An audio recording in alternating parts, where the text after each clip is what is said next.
The year was 1943, deep inside a German POW camp that smelled of damp wood, cold iron, and the quiet resignation of men who had stopped counting days. Snow pressed against the barracks like a second wall, and frost crept across the floorboards each night as if trying to claim whatever warmth the prisoners had left. In Barrack 12, a group of exhausted airmen noticed something strange. A prisoner, thin, pale, a quiet man who rarely spoke above a whisper, was carving something into the wall. Not initials. Not a tally. Not another desperate plea for freedom. He was carving windows.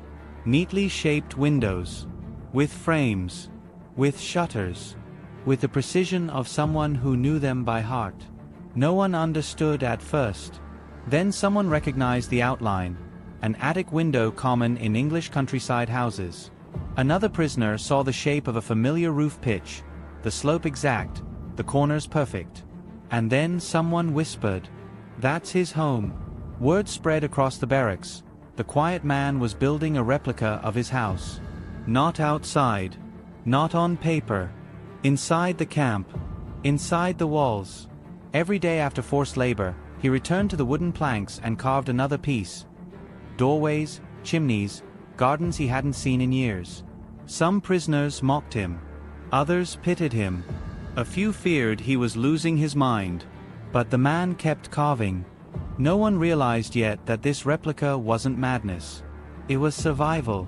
And in the months ahead, it would become something far greater than a memory. The war had reached its midpoint, but for the men behind the wire, time didn't move forward. It pressed downward. Heavy, slow, relentless. By 1943, German prisoner of war camps were overflowing with captured airmen, soldiers, and resistance fighters from across Europe. Barbed wire stretched across the continent like a second border, and every camp felt like an island drifting away from the world.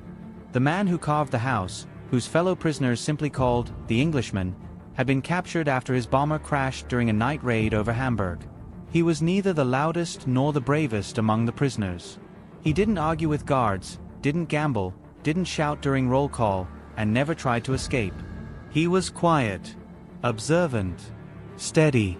In a place built to break people, that steadiness made him stand out.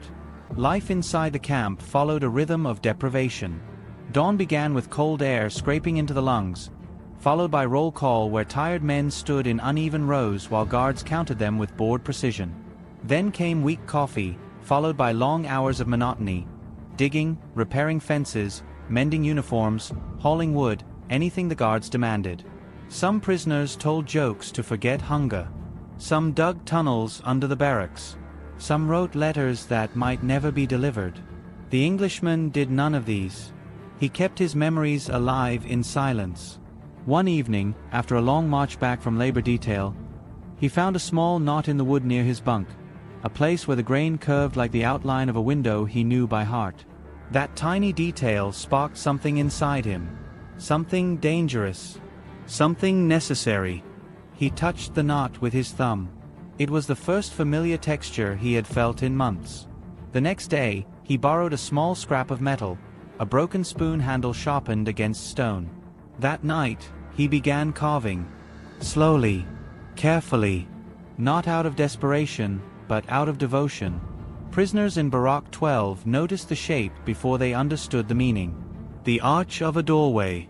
The slope of a gable. A staircase etched with delicate grooves. The English countryside captured in lines of wood. When they asked why he was doing it, he simply said, "I don't want to forget." But the more he carved, the more the barrack changed. At first it was just a corner. Then an entire wall. Then the men realized he was building the full layout, room by room, hallway by hallway. It wasn't just a memory anymore. It was a reconstruction. A replica. A home inside captivity. And as the months passed, something unexpected happened. Men who had almost lost the will to endure found themselves drawn to the growing wooden house. They watched the Englishman carve gardens, door arches, even the outline of distant hills he used to gaze at from his kitchen window. Where there had been hopelessness, there was now curiosity. Where there had been silence, there were stories. Where there had been despair, there was, barely, quietly, life. But the Germans were not blind. And a project that large could not stay hidden forever. At first, the guards thought nothing of the carvings. A few scratches in the walls meant little in a camp where desperation pushed men into stranger habits. But as winter melted into spring, the quiet murmurs inside Barrack 12 began reaching the wrong ears. A German non-commissioned officer entered the barracks one afternoon to conduct a routine inspection. He swept his flashlight along the bunks, then paused. The beam stopped on a wooden outline too precise to ignore, a sharply carved shutter, with grooves so clean they looked like tiny ripples in the grain. He ran his glove across it, frowning. This wasn't here before. The prisoners held their breath, but the Englishman kept his eyes lowered, as if the carving belonged to someone else entirely. The officer walked on, uninterested. But that brief moment of suspicion was enough to change everything. The Englishman realized he couldn't carve openly anymore. If the wrong guard reported him, the walls could be sanded flat or burned. Worse, they might consider it a coded tunnel marker or escape plan. So he worked in fragments. Minutes stolen after lights out. Quiet scratches hidden beneath the coughs and snores of exhausted men. But the replica grew all the same. Each night, he carved pieces of the world he missed most. The front door where his mother used to hang a wreath in winter, the narrow staircase that creaked on the third step, the corner of the kitchen where his dog used to sleep. He recreated the roof lines as he remembered them, the slanted ceilings, even the uneven bricks on the chimney. Prisoners brought him memories of their own. Just small details. These were the flowers in my garden. My father had a fence like this. The windowsill in my house had a crack shaped like a fork. The Englishman added them into the walls, weaving fragments of dozens of lives into a single, growing creation. The barrack slowly transformed from a shell of suffering into a quiet museum of stolen peace. But something darker was happening in the camp. By mid-1944, the German war effort was collapsing. Prisoners were receiving fewer rations. Guards grew more aggressive, more nervous, more unpredictable. The crack of rifles near the fence became common as fear spiraled through both sides. Every rumor carried weight: transfers, executions, punishment barracks, evacuations. One evening, the commandant ordered a full inspection of every barrack. The prisoners felt dread settle over them like dusk. The replica was no longer a curiosity. It filled half the wall now. It could not be hidden. When guards stormed Barrack 12, boots hammering the floor, the Englishman stood silently beside his work. They tore blankets from bunks, dumped footlockers, kicked aside boots and tin cups, searching for tunnels or contraband. Then the flashlight beam struck the wall. Everything went still. The carved doorway, the etched staircase, the window frames lined with grooves, the fully shaped chimney rising from the corner. The wall had become a home, one carved in defiance of captivity. A young guard stepped forward, eyes narrowing. Who did this? Silence. Another guard slammed a prisoner against the bunk. Answer. Still nothing. Then the Englishman stepped forward. His voice was calm. I did. The guard stared at him, thin, quiet, unarmed, holding nothing but a dull carving scrap. For a moment, confusion flickered across their faces. This was not a tunnel, not a code, not sabotage. It was a house. The commandant arrived moments later. He studied the carvings with an expression the prisoners couldn't read. Anger, maybe curiosity, maybe something else entirely. He looked at the Englishman. Why would you do this? The answer was almost a whisper. I wanted to remember what I'm surviving for. Something in that statement unsettled the commandant.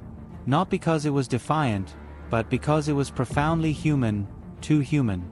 The war was built on dehumanization, on stripping identity away. And here, carved into his barracks, was a statement stronger than rebellion. It was hope. The commandant ordered the Englishman into isolation for punishment. 3 days. A dark cell. Nothing to carve. When he returned, pale and shivering, he walked straight to the wall. He ran his fingers over the carvings. And then, slowly, he continued. His determination spread through the prisoners like warmth. Men who had stopped eating began sharing rations with one another. Men who rarely spoke began telling stories. Another prisoner started sketching trees from his hometown beside the carved windows. A French POW added the archway of his childhood church. A Polish prisoner outlined a small orchard behind the chimney. The Englishman had started with a single house. Now the wall was becoming a village. But the war was tightening. And with every day, the risk of discovery meant something worse than punishment. Because soon, the camp itself would be on the move. And the question hanging silently in the air was this: would the replica survive? Or would the men be forced to abandon the home they had built inside captivity? By late 1944, the rumble of distant artillery grew louder each week. The Eastern Front was collapsing, and German forces were preparing for a retreat that would drag thousands of POWs into the freezing unknown. Inside the camp, tension tightened like a rope around the prisoners' throats. The Englishman felt it too. He worked faster now, not carelessly, but urgently, as if each stroke of his carving scrap was holding back time itself. The wall had grown into something more than art. It had become an anchor for men drifting in despair. The carved replica pulled them back to memories that hunger and fear had almost erased. Then, one night, the loudspeakers crackled to life. It was the announcement everyone feared. All prisoners prepare for evacuation. The barracks erupted. Fear, confusion, panic. Men who had endured years suddenly found themselves trembling like children. They knew what evacuation meant. Marches through winter, starvation, collapsing on frozen roads while guards shouted and rifles dictated who lived and who didn't. But amid the chaos, the Englishman did not panic. He walked to the carving and placed his hand against the doorway he had etched months before. Others gathered around him. They weren't ready to leave. Not like this. Not without saying goodbye to the only piece of home they had left. By dawn, the guards stormed the barracks to begin the evacuation. Their boots thudded across the floor as prisoners lined up with whatever belongings they had. But the guards froze when they saw something they had not expected. The wall. Not the carving alone. Not the replica. The men. The entire barrack stood facing the wall in silence, like a congregation before an altar. A German officer barked a command for the prisoners to move. No one moved. The Englishman remained at the front, one hand resting on the carved window frame. His voice was quiet but steady. "We'll go, but this stays." The officer frowned, confused. "It is only wood." To the prisoners, it was everything. Another officer stepped forward, grabbing a rifle. He lifted the butt to smash the carving, then stopped. The Englishman had placed himself between the rifle and the wall, refusing to move. Every prisoner behind him stepped forward too. A ripple of defiance. Silent, unified, immovable. The officer hesitated. Breaking a man's body was easy. Breaking 100 united prisoners, hungry, exhausted, desperate, was another matter entirely. The guards exchanged glances. The war outside was collapsing. They didn't have time for a riot over a carved wall. Finally, the commandant walked in. He studied the wall again, the replica house, the added gardens, the carved orchards, the churches and fences and windows shaped by men who had lost their homes to bombings or borders. Then he looked at the prisoners. "This is your memory," he said quietly. "Not mine." He lowered the officer's rifle. "Leave it." The guards barked orders. The line began to move. The march started. As they stepped out of the barracks for the final time, the Englishman turned back once. Just once. Snow was falling softly, and the wall, his house, seemed almost alive in the dim light. Then the barrack door slammed shut, and the prisoners were driven into the winter. The march lasted days. Some men collapsed. Some never stood up again. But something carried the Englishman forward, something stronger than fear or hunger. He was carrying a home inside him now. Not carved in wood. Carved in endurance. Miles later, when liberation finally came and the POWs were freed, the Englishman fell to his knees on a muddy road. Not out of weakness, but out of relief so heavy it felt like a weight breaking off his chest. He had survived long enough to return to the real house his hands remembered so well. But what became of the one inside the camp? That answer would come years later, and it would surprise even him. Liberation did not feel like a trumpet blast. It felt like breath. Cold, shaky breath on a muddy road as exhausted prisoners realized the guards were gone, the rifles abandoned, the march dissolved. Allied troops approached with cautious steps, unsure whether the men they found were alive or shadows wearing uniforms. The Englishman stood among them, thin, pale, trembling from hunger and exposure. But his eyes held something the others recognized, a determination that had outlived the worst winter Germany could offer. He returned to England months later. When he stepped onto the platform of his hometown station, the world felt unfamiliar. Streets were quieter. Windows were boarded. Families were incomplete. War had changed everything, yet one thing pulled him forward: the house he had carved piece by piece inside the barracks. When he walked through his real front door for the first time, he paused. The hallway was narrower than he remembered. The staircase creaked louder. The garden smelled different. But it was home. He touched the familiar doorframe with the same reverence he'd once given the barrack wall. For a moment, the two worlds, captivity and freedom, met in the space between his fingers and the wood. Years passed. He rebuilt his life quietly. Married. Raised children. Grew old. He rarely spoke about the camp. When he did, he mentioned the hunger, the cold, the marches, but never the punishment cell, never the fear, never the moment when a rifle nearly shattered the carved window of his heart. But one memory never left him: the replica. Decades later, after the fall of the Berlin Wall, historians and former POWs were granted access to archives and remaining camp structures. One letter arrived at the Englishman's home bearing news he never expected. The barrack still stood. Not fully. Its roof sagged, its floors warped. Nature had reclaimed most of it. But one wall remained upright, protected unintentionally by collapsed beams around it.